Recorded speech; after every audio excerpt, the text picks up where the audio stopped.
Yes, Amplified Unit, Wednesday, June 13th, 2018. Can you believe we are halfway through the year? It seems like just yesterday, 2018 was beginning, and here we are already at June, man. It's gonna be Christmas before we fucking know it.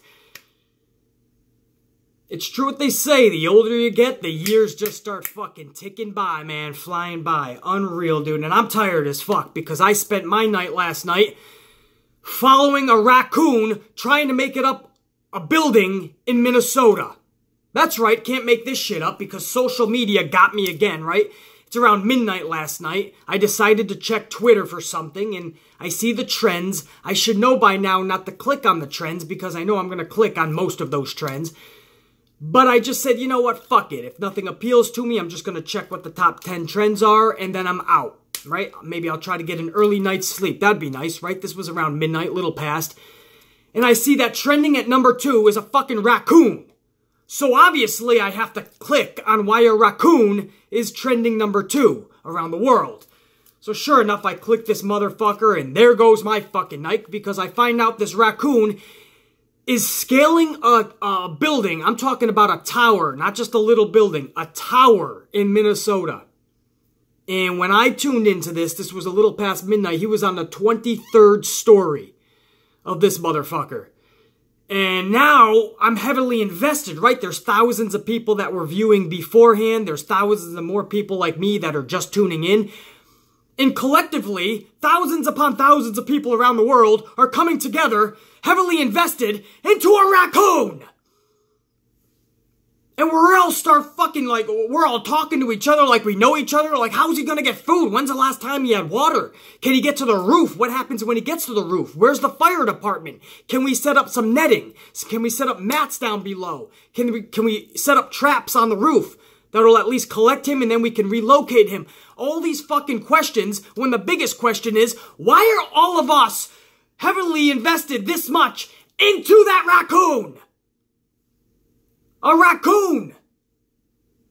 You can look at it two ways. What the fuck? Past midnight, all of us doing up when we all probably have fucking jobs either to go to or a heavy schedule the next day.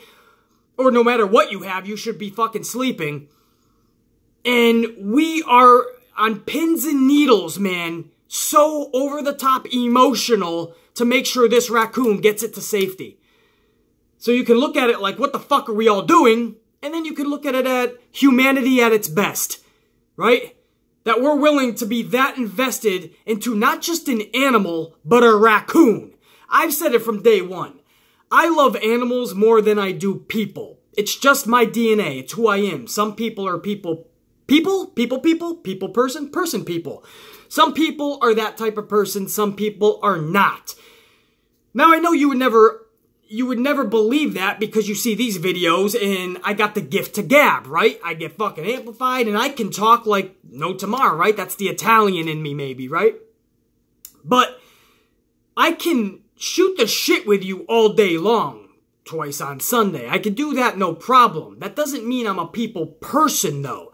I don't necessarily like to bullshit, and when you go out into the world and you come across people, 99% of your interactions, unfortunately guys, this is the truth, is bullshit.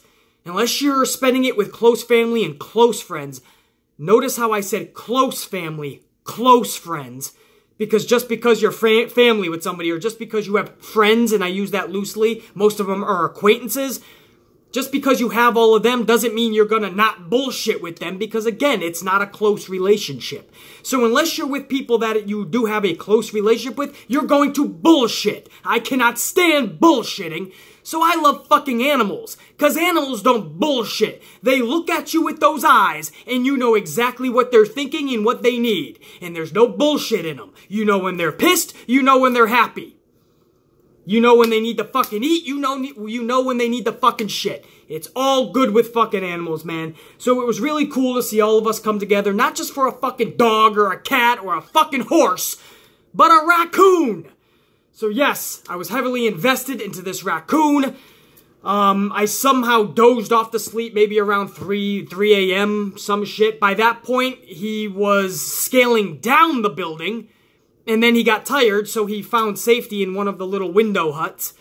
And then I must have fucking dozed off, man. I opened my eyes this morning. I got a movie I gotta make. I'm making this video for you guys. I got 2 meetings to hit up today. I got a huge event tonight. Big fucking concert that I'm hitting up. All these things should have been the first thing on my mind, but no, the first thing on my mind is, where the fuck is the raccoon? What happened to him? So, come to find out, he made it to the roof. Okay, guys, he somehow started going back up the tower. There was video of him actually reaching the top of the tower, and the fire department and the wildlife and all them, they had cat food. I guess they like cat food, maybe? I don't know. They had cat food and water set up on the roof, and they had a trap. And the raccoon took the bait. He went into the trap. The trap worked. He was caught. And now the wildlife is going to relocate him back into the wildlife, or wherever the fuck raccoons hang out. The woods, the side of the road, an empty trash can. Anyway, what an invigorating first 5 minutes of this video, man. But I had to explain. It's my fucking channel. I'll talk about whatever the fuck I want.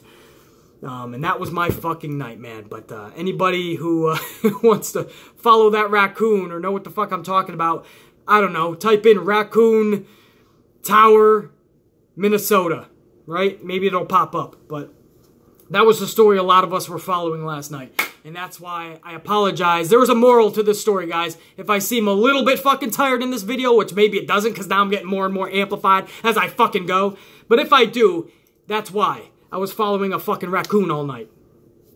Oh, man. So, SmackDown Live. Let's get to that, right? SmackDown Live, wow, man, powerful matches. These are like pay-per-view matches that SmackDown put on last night. Jeff Hardy, Shinsuke Nakamura, Samoa Joe versus Rusev. 2 fucking of those same, you know, shorter but stockier brute-type wrestlers. Shelton Benjamin, who still has some ability, even though he's up there in age. He's not the Shelton Benjamin he once was. But Benjamin versus Daniel Bryan. Some intriguing matches last night, man. I don't feel any of them went over their hype, but intriguing, right? When you hear them on paper, you see them up on the promos, you're thinking, fuck, I'll take that for SmackDown's go-home show. And I'll get to those matches in a couple minutes, too. To start off SmackDown, you have 4 women in the ring, the 4 participants for SmackDown for the Women's Money in the Bank. Becky Lynch, Naomi, Charlotte, and Lana. They were all in the middle of the ring. They start cutting promos on each other. I'm going to beat you. I'm going to retrieve the case. No, I'm going to kick your ass. I'm going to do this, and Becky Lynch, and, you know, what could be expected? Then all of a sudden, you have the Iconics come down. The Iconics start making fun of each lady, right? They hit Charlotte exceptionally hard, talking about how she just tries to be her father wearing his robes, and how she's super emotional when she loses. She's a crybaby, and she makes pretend she's a princess. I mean, these were kind of dingers, man. For Charlotte especially, who is over-emotional, it's almost like the writers or Vince McMahon kind of went hard on her. But, and then they started dancing like Naomi and Lana. This brought out Mandy Rose, Sonya Deville. Now, Mandy cut it was short but sweet kind of promo. She cut right to the chase and said that the talent that's standing outside the ring right now is much better than the talent that's going to be at Money in the Bank this Sunday, which is in the ring. Meaning you 4 ladies. So I thought that was, you know, I hate multi-person tag matches, especially 8 women tag matches, 8 men tag matches. You know, once you get to that number, it's just anarchy. But at least this has a little bit of substance now. You have these 4 heels in 2 pairs, Mandy and Sonya and the Iconics, and they have a rightful gripe. They're pissed off. Not one of them are in the Money in the Bank match. So they're pissed off at the 4 women in the ring. I thought this made sense to make this 8-women tag match. That's what I mean, guys. We've seen so many triple threats, fatal 4s, 6-women tags, 8-man tags, that when we finally do need one, or a storyline is deserving of it, it doesn't do it justice anymore. Because it's worn out. It became stale. But last night is one of those times where an 8-person tag match is justified. And sure enough, they made that match. The 4 women in the ring, again, that was Lana, Becky Lynch, Charlotte, and Naomi. They ended up coming to the outside and getting some revenge on the Iconics, Mandy and Sonya. But that would just lead, obviously, to Paige setting up an 8-woman tag match for later in the night. But that would become a 10-woman tag match in the next segment because Paige came across Asuka backstage. And Asuka says, I want Carmella tonight. But obviously, that's at Money in the Bank. So why the fuck would Paige make that match tonight, Asuka? Storyline-wise, wouldn't make any sense. So I didn't buy into that. But that was Paige's cue to say, you know what, I can't give you Carmella one-on-one tonight, but what I will do, Asuka, is I'll make the 8-woman tag match tonight a 10-woman tag match, meaning you and Carmella are now in the match. So if you thought 8 people was anarchy, 10 people is going to be fucking World War III. I mean, this is fucking just, I mean, that's a lot of fucking people. And when you have some green superstars in there, I won't name names, but there's some green superstars in there, you kind of had the cringe a little bit at how this was going to come off. Like, are they going to put that in the main event? And if so, they better be flawless, man, because that's your go-home show to Money in the Bank, and you're putting 10 fucking women in there and saying, hey, just go to war. Anarchy. They ended up actually putting that in the main event, and I'll get to that in a couple minutes as well. But that was the beginning of SmackDown Live. It was to set up the big 10-woman tag main event for later in the night. Now, right after Paige told Asuka that she was going to be in a 10-woman tag match, she came across The Miz. The Miz tells Paige that he would like to be the special guest referee in the Samoa Joe-Rusev match. To which Paige says, absolutely not, because I know your plan is to just take out your competition for Money in the Bank, both Rusev and Joe. She goes, so you know what I'm going to do? I'm going to make you the special guest referee of Samoa Joe and Rusev instead. And The Miz is like, great, that's what I asked for. And Paige goes, exactly, carry on, or whatever the fuck she said. It was so stupid because it's the same thing Paige did last. Am I the only one that pays attention to detail when people are talking on pro wrestling, on WWE programming? These may seem like little details to you guys, insignificant, we'll swipe it under the rug. But guys, I need to believe in the story that is being told. So I actually listen to the details, the words being composed in sentences to create paragraphs to further a storyline. I pay attention to them. Last week, it was Sonya Deville and Mandy Rose that came out to talk smack to Asuka. And it was Carmella in the ring with Asuka as well. And Carmella was asking Asuka which one does she choose to fight later that night, Mandy Rose or Sonya Deville. Paige comes out and tells Carmella and everybody, you don't make the matches around here, I do. So who is it going to be, Asuka? And I'm like, so Paige came out just to reiterate what Carmella said. Carmella makes a match. Paige comes out and says, you don't make matches, I do. But that's the match I'm going to make. Who do you choose, Asuka? Is it going to be Mandy Rose or Sonya Deville? That didn't make any sense last week. This week, Miz says, I want to be special guest referee for Rusev and Joe. Paige says, no. But instead, you're going to be special guest referee for Joe and Rusev. Exactly what the Miz just said. So one of two things is happening here. One, they're purposely making Paige look like an idiot. Because this is 2 weeks in a row now. So they're purposely just sabotaging Paige to make her look like a fool. Or two, these are literally scripts that are going out and are not being edited properly. They're not being overviewed correctly. They're going out to live television with huge gaps in the middle. And either one is bad. Why would you sabotage your general manager? Why would you sabotage Paige? And if you're not doing that, then your writing absolutely sucks. But we already know that as well, right? The writing already fucking sucks. But fuck, man. How do you tell Miz no and then say, but what I will do is exactly what you just said? And Miz was like, great, that's what I said. That's what I wanted. And Paige is like, yeah, right. Carry on. Carry on, baby girl. Baby girl, carry on. Unfucking real to me, guys. Sorry to spend a couple minutes on that, but I have to because this is 2 weeks in a row. I just don't understand, man. I want to believe in Paige. I think Paige is doing a decent job, but when you give her shitty material, or if Paige is just fucking up, I don't know what's going on, but it's not making sense. Fix that shit. But anyway, so Miz is now involved in the Rusev-Joe storyline, right? That match. He's the special guest referee. Again, I'll get to that in a couple of minutes. I want to start off match-wise with Daniel Bryan, Shelton Benjamin. Decent match.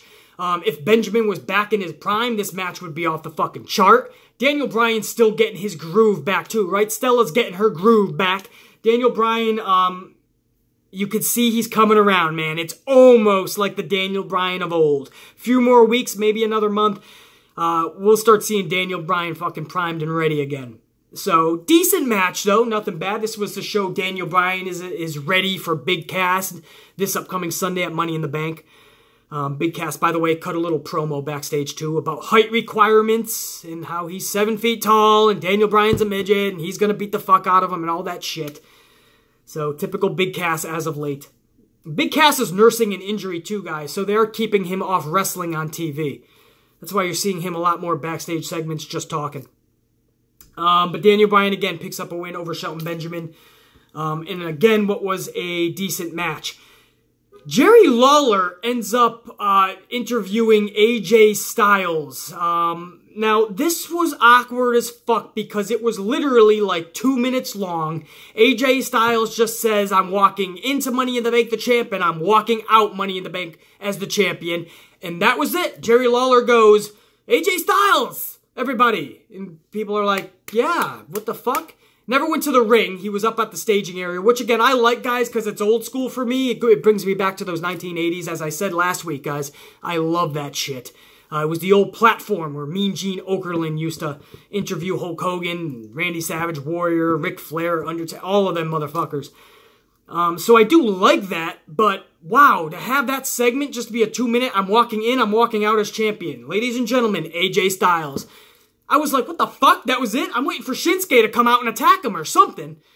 Weird. It's like they just wanted to use Jerry Lawler in Memphis, because obviously that's his homeland, right? His hometown.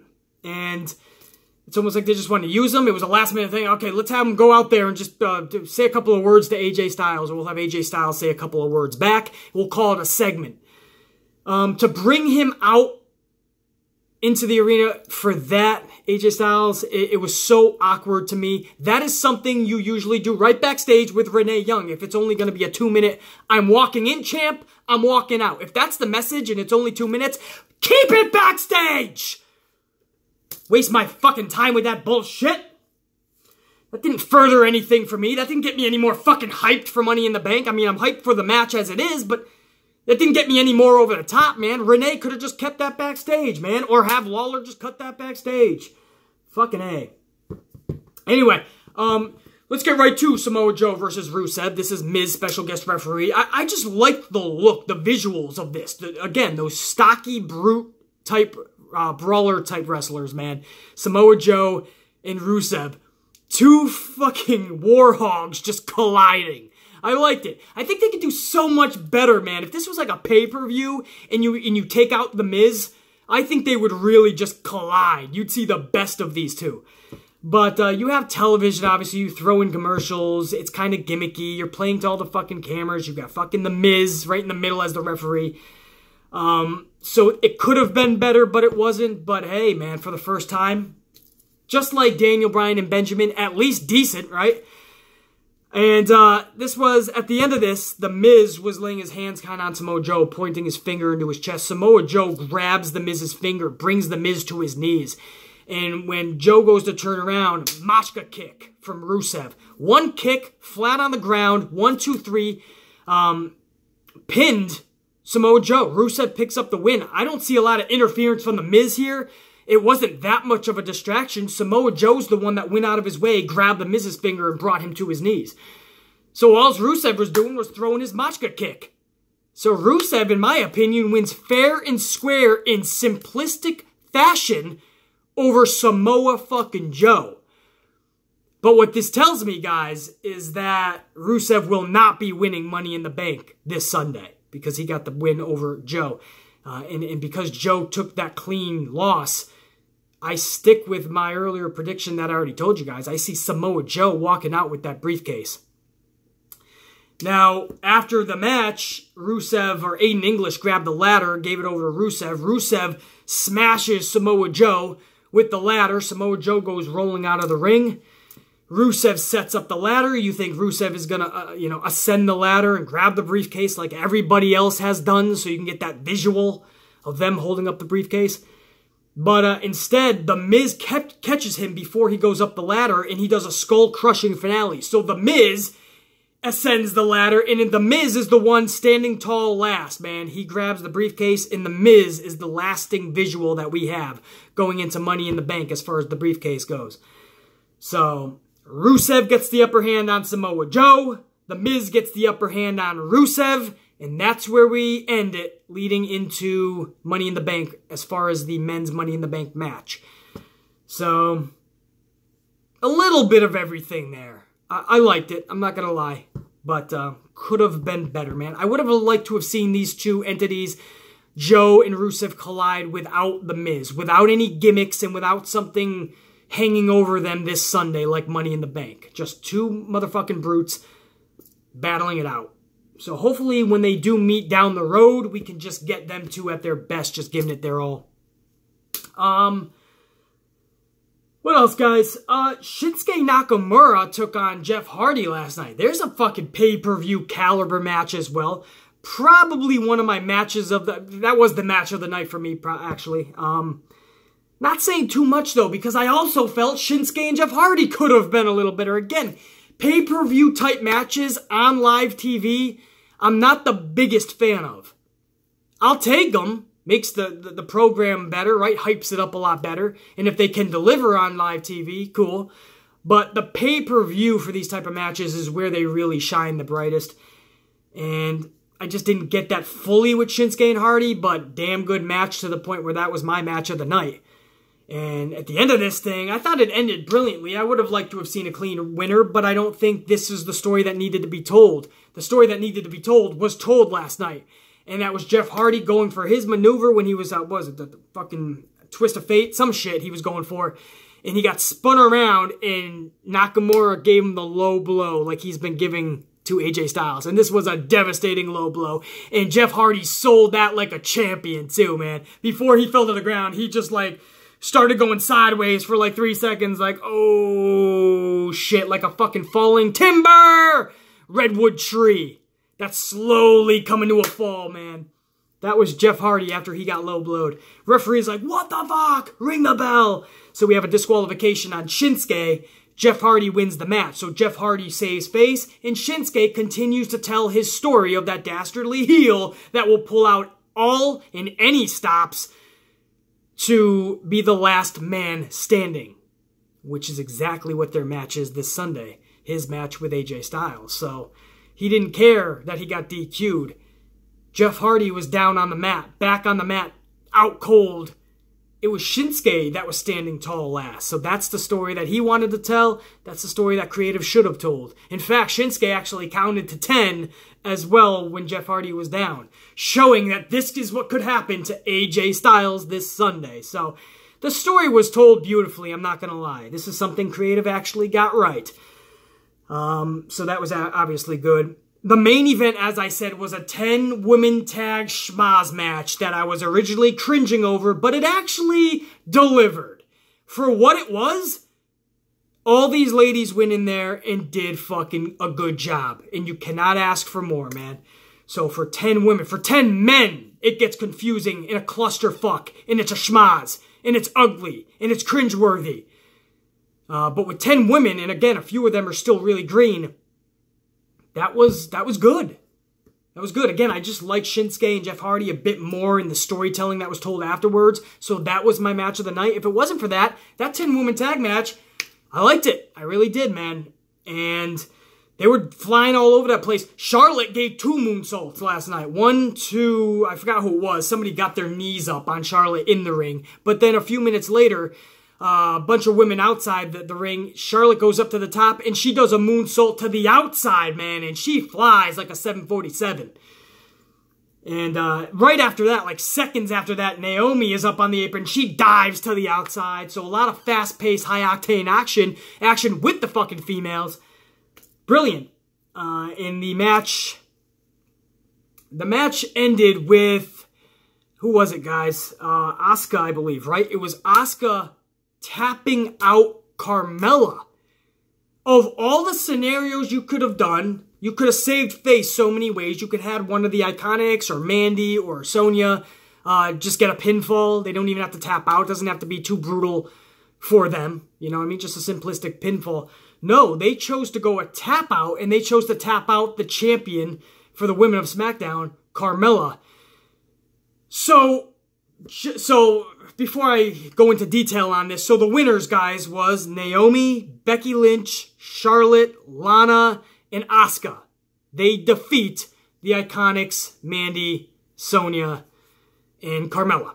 So the faces win the match. But now let me jump into some detail here. Monday night, they had Ronda Rousey tap out the Raw champion, Nia Jax. Wasn't a match, but she was tapping out. And Vince even had the fucking timekeeper ring the bell, which is still awkward as fuck for me, as if it was a match. But Nia Jax was tapping out. The champion tapped out to Ronda. Then, 24 hours later, they have the SmackDown champion tapping out to her Money in the Bank opponent, Asuka. So both champions tapped out to their opponents. This leads me to believe that Sunday, Asuka and Ronda Rousey are not getting those straps. And that's mind-boggling to me, because I think that's the perfect fucking time to give Asuka and Ronda Rousey the straps. Ronda Rousey's going into the UFC Hall of Fame next month, right?